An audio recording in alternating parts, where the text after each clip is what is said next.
Assalamualaikum warahmatullahi wabarakatuh. Para sahabat semua, semoga sehat selalu dan dilancarkan rezekinya. Dalam hidup hampir semua orang atau bahkan setiap orang mempunyai masalahnya masing-masing. Ada yang sama persis, ada juga yang berbeda-beda.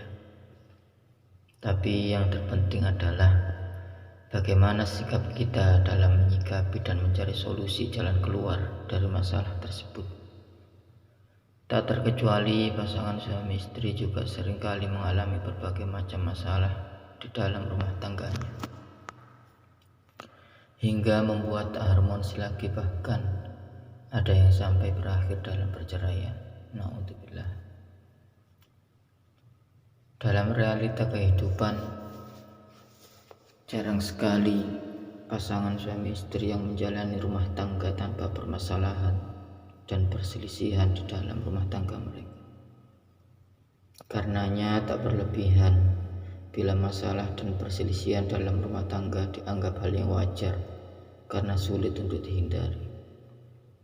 Namun bukan berarti kita harus pasrah dengan keadaan dan membiarkan masalah dan percekcokan menggerogoti pondasi rumah tangga serta menghapus kebahagiaan keluarga. Janganlah kita mengira bahwa perselisihan adalah bencana besar yang tak bisa ditolak dan tak bisa diatasi. Justru dengan segala cara kita harus mencari solusi agar keluarga tetap terjaga dan tali pernikahan bisa dipertahankan. Kita harus yakin setiap masalah pasti ada solusinya.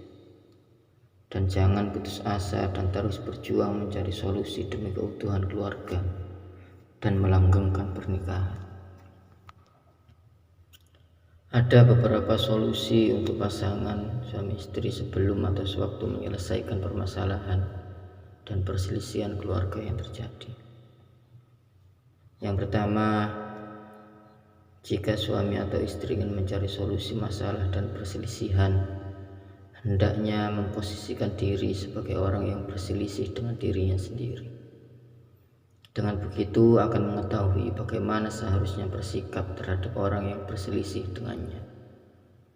Selain itu juga harus mengetahui pangkal masalah atau sebab-sebab terjadinya masalah tersebut. Barulah bisa memutuskan jalan keluarnya. Kedua, suami harus mengetahui secara pasti bahwa pada diri istrinya ada tabiat untuk menyimpang. Ini merupakan tabiat penciptaan dan fitrah yang diberikan Allah kepadanya. Wanita tak mungkin mengubah penciptaan dan tabiat itu, kecuali dengan kelapangan hati menerima koreksi dari pemimpinnya, yaitu suaminya. Inilah yang dimaksud hadis Rasulullah SAW yang diriwayatkan dari Imam Muslim. Innal mar'ata khuliqat min dila'in lan tastaqima laka ala tariqatin fa in istamta'ta biha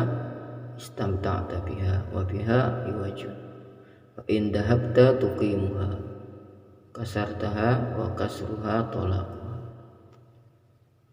Artinya sesungguhnya wanita itu diciptakan dari tulang rusuk. Ia tidak akan pernah lurus untukmu di atas sebuah jalan. Jika engkau ingin bersenang-senang dengannya, maka bersenang-senanglah. Namun, padanya tetap ada kebengkokan. Jika engkau berusaha meluruskannya, engkau akan memecahkannya. Dan pecahnya adalah talak. Suami manapun yang telah memahami hakikat ini tentu akan bersabar menyikapi kekurangan dan sikap menyimpang istrinya. Begitu pula sang istri akan menerima koreksi dan pandangan suaminya atas kekurangan dirinya. Kemudian yang ketiga, betapa banyak laki-laki yang dikaruniai istri yang hebat, yang lebih hebat darinya, yang lebih cerdas, lebih sabar, lebih kaya, lebih dalam banyak hal daripada suaminya. Namun ini tidak boleh mengubah kodrat dan kaidah umum tentang laki-laki dan perempuan, Ini tidak boleh dimaknai perempuan boleh dieksploitasi untuk kepentingan laki-laki. Bukan pula laki-laki harus menempati posisi istrinya, sebab ini akan merusak fitrah keduanya dan menghancurkan kebahagiaan rumah tangga. Selanjutnya, cara terbaik bagi istri untuk mengoreksi sikap membangkang atau menyimpang suaminya adalah dengan cara memberi nasihat melalui kerabat atau orang terdekatnya. Sebagaimana firman Allah dan di dalam surat An-Nisa ayat 128 yang artinya, dan jika seorang wanita khawatir akan nusyuz atau sikap tidak acuh dari suaminya, maka tidak mengapa bagi keduanya mengadakan perdamaian yang sebenar-benarnya, dan perdamaian itu lebih baik. Karena jika istri meluruskan sikap menyimpang dan membangkang suami secara langsung, bisa jadi hanya akan menambah kerusakan rumah tangga, hanya akan memperbesar masalah. Kecuali jika keduanya menyadari kekurangan dan kelebihannya masing-masing.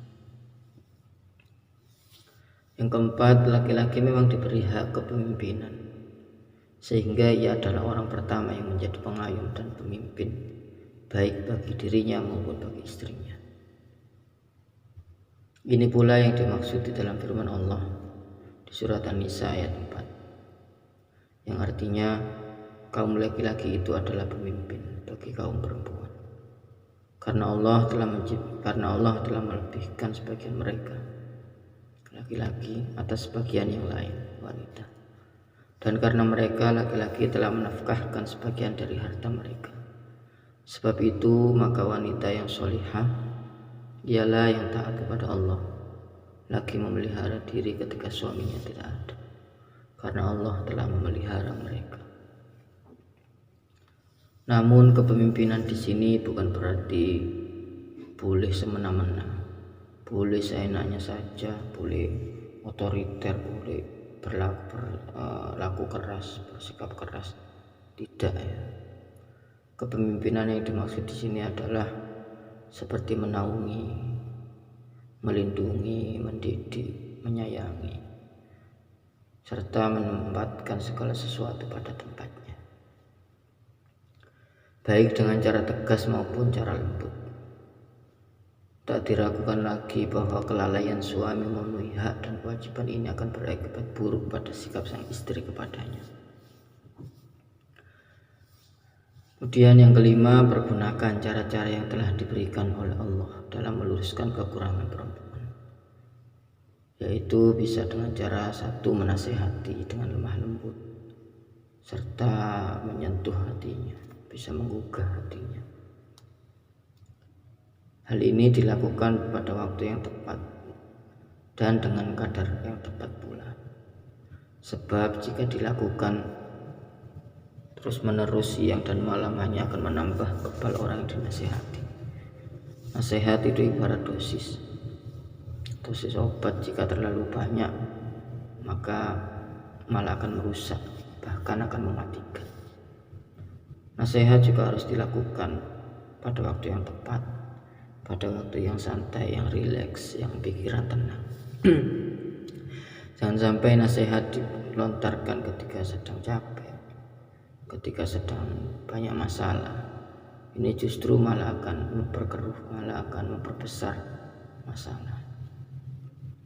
Kemudian berikutnya, suami bisa menjauhi tempat tidur istri, bisa ranjang. Bila istri tidak mempan, tetap tidak berubah jika sudah dilakukan nasihat, maka bisa dengan cara pisah ranjang, menjauhi tempat tidur istri. Selanjutnya, memukulnya dengan pukulan yang tidak membahayakan. Artinya di sini memukul itu hanya pukulan yang dapat melunakkan kerasnya hati sang istri. Karena tadi cara pertama dinasehati masih tidak berubah, dijauhi tempat tidurnya masih tidak berubah, maka Bisa dengan cara dipukul tadi, tapi dengan pukulan yang tidak membahayakan ya. Dan pukulan ini tujuan utama hanya melunakkan hati sang istri, bukan karena emosi, bukan karena hawa nafsu ya. Karena kalau pukulan ini karena emosi maka justru bisa membahayakan ya. Dan memukul ini juga tidak perlu dilakukan jika sekiranya sang suami mengira bahwa jika ini dilakukan justru malah akan memperkeruh, malah akan memperbesar masalah. Dan cara ini bisa ditinggalkan saja ya. Kemudian bisa juga dengan cara meminta bantuan kepada juru damai dari kedua belah pihak, baik dari pihak sang suami, dari pihak istri. Ini merupakan jalan terakhir ketika cara-cara yang tadi sudah tidak mampu, sudah tidak dihiraukan, sudah tidak membuahkan hasil ya. Dan tentunya juru damai ini harus mampu memahami duduk permasalahan, juga mumpuni dalam memecahkan masalahnya. Tapi insya Allah jika cara pertama, cara kedua dilakukan, itu sudah bisa sudah bisa merubah hati sang istri. Karena seringkali pertikaian di dalam rumah tangga itu terjadi karena tidak ada yang mengalah, karena tidak ada yang mau yang mengalah, karena kata-kata yang dilontarkan itu kurang lembut, karena nasihat yang diberikan itu tidak pada waktunya, tidak tepat, atau karena terlalu berlebihan. Jadi insya Allah cara 1-2 itu sebenarnya ya harusnya kebanyakan bisa berhasil ya, insya Allah ya, atas izin Allah semuanya ya. Kemudian ada juga amalan dari para guru untuk mendamaikan suami istri yang sering bertengkar, yaitu dengan membaca ya wadud 300 kali, kemudian dilanjut ayat innalladzina amanu wa amilus solihati sayaj'alu lahumur rahmanu ya. Jadi pertama ya wadud 300 kali, kemudian ayat innalladzina amanu wa amilus solihati sayaj'alu lahumur rahmanu wudda di surat Maryam ayat 96 ya. Setelah ya wadud dibaca 300 kali, kemudian innalladzina amanu tadi dibaca 100 kali, maka yang baca tadi meniupkan di makanannya, kemudian makanan tersebut dimakan berdua. Insya Allah atas izin Allah pertikaian atau seringnya perselisihan, seringnya permasalahan, lebih tepatnya seringnya pertengkaran di dalam rumah tangga itu akan berkurang dan insya Allah akan selesai ya. Atas semua juga atas izin Allah ya. Demikianlah solusi Islam dalam menyikapi permasalahan dan perselisihan keluarga. Semoga keluarga kita selalu diberi ketentraman dan kedamaian dan diberi kelanggengan hingga akhir hayat. Amin ya rabbal alamin. Wallahu a'lam bishawab. Assalamualaikum warahmatullahi wabarakatuh.